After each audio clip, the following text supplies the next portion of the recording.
பச்சை புடவைக்காரியாய் உன் தாய் மீனாட்சி நான் இன்று வந்திருக்கிறேன். இந்த நொடி வரை உனக்கு இருக்கும் பணக்கஷ்டம், துன்பம், மனக்கவலையெல்லாம் தீரப்போகிறது. உனக்கான வாழ்க்கை கண்டிப்பாக உன்னிடம் வந்து சேரப்போகிறது. உன் தாய் மீனாட்சியான நான் உன்னோடு இருக்கும்போது பயம் எதற்கு உனக்கு? நீ நேர்மறையான எண்ணங்களோடு என் மீது நம்பிக்கை வைத்து நீ செய்யக்கூடிய செயல்களும் பேசக்கூடிய வார்த்தைகளும் உன் வாழ்க்கையில் உனக்கு மேன்மேலும் நன்மைகளை கொண்டு வந்து சேர்க்கும். அனைத்து மாற்றங்களும் உன் வாழ்வில் நடக்கும். உன்னுடைய வாழ்க்கையில் நீ யாரை நம்ப வேண்டும், யாரை நம்ப வேண்டாம் என்பதை தெரிந்து பழகு. உன்னை நம்புகிறவர்களுக்காக நீ உயிரை கூட தியாகம் செய்யலாம்.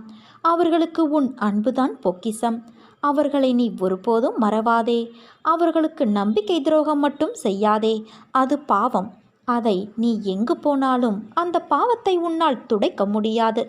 அதைப்போல நீ ஒருவர் மீது வைத்துள்ள நம்பிக்கைக்கு அவர்கள் பாத்திரமில்லாதவராக இருந்தால் அவர்களிடம் கடிந்து பேசாதே. அமைதியாக அவர்களை விட்டு விலகிவிடு. ஒருவர் உனக்கு நேரம் சரியில்லை என்று சொன்னால் அதை கண்டு கொள்ளாமல் உன் அன்னையான என் போக்கில் விட்டுவிடு. உனக்கான நேரத்தை படைப்பவள் நான். அதை உனக்கு நல்லதாகவும் வெற்றியுள்ளதாகவும் மாற்றி உன் வாழ்க்கையில் என் ஆசியோடு கூடிய அருளும் உனக்கு கிடைக்கும்படி செய்வேன். ஒருவருடைய மனம் எப்போது அமைதி பெறுகிறதோ, எப்போது அது மதிப்பிடுதல் என்பதை நிறுத்துகிறதோ, அது பெற்ற அறிவிலிருந்து எப்போது தன்னை விடுவித்து கொள்கிறதோ, அப்போது அவர் தனது வாழ்வின் பிரச்சனைகளுக்கு தீர்வு காண முடியும். இறைவனுடன் ஒரே ஒரு தொடர்பு ஏற்பட்டுவிட்டால், ஓர் உண்மையான, இயல்பான, நேர்மையான அனுபவம் ஏற்பட்டுவிட்டால், அந்த கணத்தில், அந்த அனுபவத்தில் நாம் எல்லாவற்றையும் அதற்கு மேலும் அறிந்து கொள்வோம். அதனால்தான் உனக்கு தெரிந்தது சிறிதளவே ஆனாலும் நீ முழு நேர்மையோடு அதன்படி வாழ்வது மிகவும் முக்கியமாகும். அப்பொழுது உன்னால் அனுபவங்கள் பெறவும் அனுபவங்களின் மூலம் அறிந்து கொள்ளவும் முடியும். மனதிற்குள் மறைந்திருக்கும் ஞானத்தை வெளிப்படுத்த அமைதியாக இருக்க வேண்டியது அவசியம். உன்னிடம் யாரும் சத்தமிட்டு பேசினால் நீ பதிலுக்கு அப்படியே பேச வேண்டும் என்பது இல்லை. அவரது பேச்சிற்கு அமைதியை பதிலாக கொடு. அதிலேயே அவர் எதிர்பார்க்கும் பல பதில்கள் புதைந்திருக்கும். அதை புரிந்து கொள்ளும் வரைதான் அவர் சத்தமிட்டு கொண்டு இருப்பார். எதிர்பார்த்த விடை கிடைத்துவிட்டால் அமைதியாக சென்று விடுவார். ஏனென்றால் அமைதியானது விவரிக்க முடியாத பல அர்த்தங்களை உள்ளடக்கியதாக இருக்கிறது. உனக்கு எது தேவை, எது நல்லது என்பது எனக்கு தெரியாதா? எனக்கு எதை அளிக்க வேண்டும், எதை அளிக்கக்கூடாது என்பதை நான் தீர்மானித்துக் கொள்வேன். என் பக்தர்களின் ஒவ்வொரு செயலும், வாழ்க்கையின் ஒவ்வொரு நிகழ்ச்சியும் என்னாலேயே கவனிக்கப்பட்டும் உருவாக்கப்பட்டும் வருகிறது. பிரார்த்தனை செய். பிரார்த்தனை மிகவும் நல்லது. அது உன்னை என்னிடம் ஈர்க்க செய்யும். ஆனால் நடந்த சம்பவங்களை எடுத்துக்கொண்டால் என் பக்தனுக்கு எது நன்மையோ அதை மட்டுமே நான் அளித்துள்ளேன். பிரார்த்தனைகளை விடுத்து என்னிடம் பூரண சரணாகதியடைந்துவிடு. மற்றதை உன் அன்னையான நானே பார்த்துக்கொள்கிறேன். உன்னுடைய புது முயற்சிகள் உனக்கு வெற்றியை தரும். நீ எப்போதும் சிந்திப்பதிலிருந்து இப்போது மாறுபட்டு சிந்திக்க ஆரம்பித்து விட்டாய். இந்த மாற்றமே உன் வாழ்க்கையின் மிகப்பெரிய மாற்றத்திற்கான அடித்தளமாக அமையப்போகிறது. உன் தாய் மீனாட்சியான நான் இருக்கும்போது கவலை எதற்கு உனக்கு? உன்னை விழ வைத்தவர்கள் முன்பாக உன் அன்னை மீனாட்சி தாயான நான் எழ வைப்பேன். உன்னை அழ வைத்தவர்கள் முன்பாக நான் வாழ வைப்பேன். நீ எப்படி வாழ வேண்டும் என்பதை நான் எழுதி கொண்டு இருக்கிறேன். உன்னை அனைத்திலும் சிறந்து விளங்கும்படி நான் செய்வேன். நீ ஏன் வீணாக அழுகின்றாய்? பொறுமையாக இரு. நிச்சயம் நான் அனைத்தையும் சரி செய்வேன். உன்னை தேடி அனைத்தும் இங்கு வரப்போகிறது. வெற்றி கிடைக்க முதலில் மன உறுதியும் உழைப்பும் நேர்மையான பார்வையும் வேண்டும். நிர்ணயித்த இலக்குகள் உன்னிடத்தில் ஏராளமாக இருக்கிறது. அதற்கான முனைப்புகளும் உள்ளது. ஆனால் உன் தயக்கம் இப்பொழுது ஆரம்பிக்கலாம், அப்போது ஆரம்பிக்கலாம் என்று நீயே உன் வெற்றியிடமிருந்து வெகு தூரம் செல்கின்றாய். நெருப்பு எரிவதற்கு காற்றடித்தால் அது எரியாது என்பதற்காக நெருப்பை ஏற்றி வைக்காமல் இருந்தால் வெளிச்சம் கிடைக்காது. அதே போல கடின உழைப்பும் மன உறுதி நம்பிக்கை இல்லை என்றால் எப்படி வெற்றியடைய முடியும்? கதவை திறக்க சாவியை வைத்துதான் திறக்க முடியும். அதற்கு ஏற்றவாறு சாவியை நீ நுழைத்தால் கதவுகள் தானாக திறக்கும். அதேபோல உன் கதவுகளும், வெற்றிக்கான கதவுகளும் திறக்கும். நீ எதற்கும் பயப்படாதே, கலங்காதே. உன்னில் நிச்சயம் வெற்றி என்ற தீபத்தை உன் அன்னையான நான் ஏற்றுவேன். உன்னில் பார்க்கும் அனைத்துமாய் உனக்கு நான் இருப்பேன் என் குழந்தையே. உன்னுடைய நிழலாக நான் எப்போதும் இருப்பேன். உன்னுடைய செயல்களில் உன்னை விட நானே முன்னால் நிற்பேன்.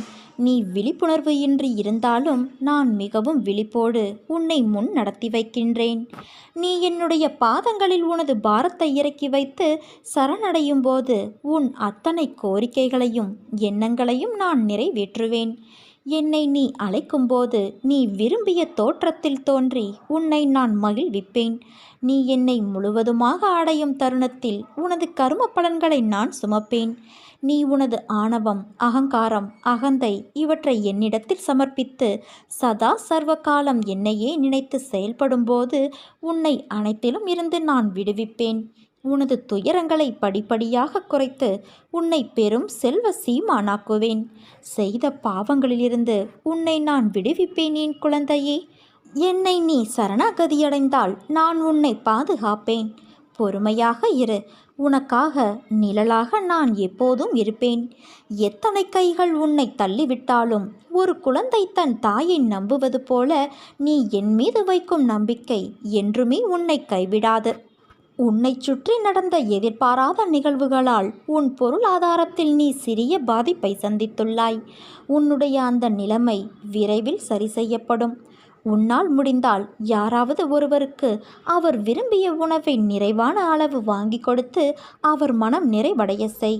அன்னதானம் உனக்கு பிடித்த மாதிரி செய்யாமல் அதை உண்பவர்களுக்கு பிடித்த மாதிரி செய்து வா.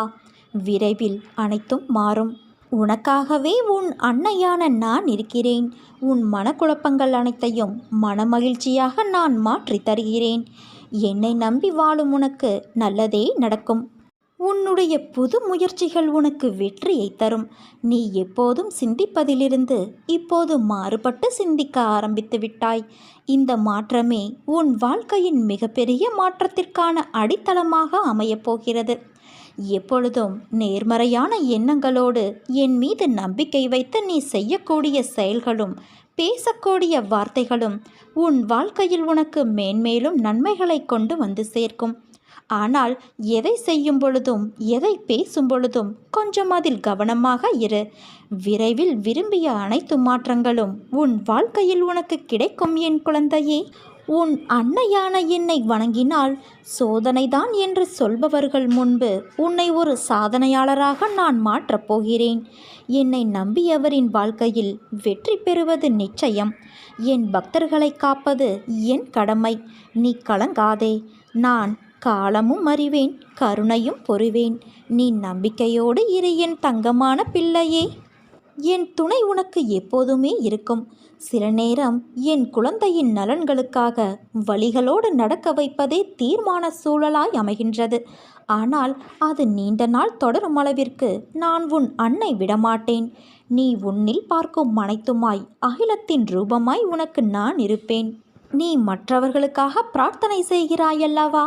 கடவுள் உன்னை கவனித்துக் கொள்வார். மற்றவர்களுக்காக ஜெபிப்பதும் மனித சேவை. பணத்தால் மட்டுமே உதவி செய்ய வேண்டும் என்று அவசியமில்லை. பணமில்லாமல் செய்யக்கூடிய பல சேவைகள் உள்ளது. உன்னை சூழ்ந்துள்ள துயரங்களையும் சூழ்ச்சிகளையும் எதிர்த்து அதை தகர்க்க செயல்பட்டால் அதற்கு பெயர்தான் தைரியம். அதை மனதில் கொண்டு தைரியமுடைய ஆத்மாவாக எந்த சூழ்நிலையிலும் எதிர்கொள்ளும் மன வலிமையையும் நம்பிக்கையையும் வளர்த்துக்கொள். அதற்காக அந்த தைரியத்தோடு உன்னுள் இருக்கும் கோபம், விரக்தி, ஏமாற்றம் ஆகியவற்றால் உன் மனம் காட்டும் தீய எண்ணங்கள் வழியில் நீ செல்ல நினைக்கக்கூடாது. அது உன்னை அழித்துவிடும். நீ யாரையும் பழி வாங்க வேண்டிய அவசியமில்லை. அவரவருக்கு உரிய வினை பயன் நிச்சயம் அவர்களை வந்து சேரும். நீ செய்யும் ஒவ்வொரு காரியமும் உன் அன்னையான எனக்கு தெரியாமல் நடக்காது. எதையும் பொறுக்க முடியாமல் மனதில் தேவையற்ற கோணல் சிந்தனைகளை நீ அசை போடுகிறாய். முதலில் அந்த மனக்குப்பைகளை மூட்டை கட்டி தூக்கி எறிந்துவிடு. அப்பொழுதுதான் உன்னால் உன் லட்சியத்தை பற்றியும் உன் வளர்ச்சியை பற்றியும் சிந்திக்க முடியும். கவலைப்பட்டது போதும் குழந்தையே. இனி உன் வாழ்வில் அற்புதங்கள் நிகழ்வதற்கான காலகட்டத்தை நீ நெருங்கிவிட்டாய். அதுவரை சற்று பொறுமையாக இரு. எல்லாம் நல்லதாகவே நடக்கும். பல ஏமாற்றங்களால் நீ மனம் வருந்துகிறாயல்லவா? வருந்தாதே. இவ்வுலகில் ஏமாறாதவர்களே கிடையாது. ஏதோ ஒரு சூழ்நிலையில் யாரோ ஒருவர் இன்னொருவரை ஏமாற்றிக் கொண்டுதான் இருக்கிறார்கள். எல்லாவற்றிற்கும் உனக்கு நிச்சயம் பதில் கிடைக்கும் தங்கமே. நேர்மையாகவும் உள்ளபூர்வமாகவும் இருக்கும் உன்னை ஏமாற்றியதற்கான அந்த தீவினை நிச்சயம் அவர்களை சேரும். உன் வாழ்க்கை ஒளிமயமாக மாறும் நாள் வெகு தொலைவில் இல்லை. இது என் பிள்ளைக்கு நான் கொடுக்கும் மனமார்ந்த ஆசீர்வாதமும் சத்தியமும் ஆகும். உன் துயரங்கள், வியாதிகள், கடன் சுமைகள் அனைத்தும் உன்னை விட்டு விலகும். உனது நிழலாக நான் இருக்கும்போது நீ எதற்காகவும் கலங்கக்கூடாது. உன் மனம் தள்ளாடி கொண்டு இருக்கிறது. கடிவாளம் இல்லாமல் ஓடிக்கொண்டு இருக்கிறாய். என்றாவது ஒரு நாள் விடியும் என்று நீ காத்திருக்கிறாய் அல்லவா? நீ அனுபவித்து வரும் துயரங்களிலிருந்து, கடினமான சூழ்நிலைகளிலிருந்தும் விடுபடத் துடிக்கின்றாய். மாற்றங்கள் நடக்கப் போகிறது என் தங்கமே. இனி வரும் காலங்களில் உன்னை பாராட்டி பெருமைப்படுத்தப் போகிறார்கள். நீ விரும்பிய வாழ்க்கையை வாழப்போகிறாய். உன்னுடைய தோற்றங்கள் புது பொலிவோடு அனைவரும் கவரும்படி இருக்கப் போகிறது. உன்னை தேடி அனைத்தும் வரப்போகிறது என் தங்கமே. உன்னை அனைத்திலும் சிறந்து விளங்கும்படி உன் அன்னை மீனாட்சி தாயான நான் செய்வேன். இனி நீ எதற்கும் கலங்காதே. எந்த சூழ்நிலையிலும் உன்னை நான் கைவிட மாட்டேன் என் தங்கமே. நீ ஏன் வீணாக அழுகின்றாய்?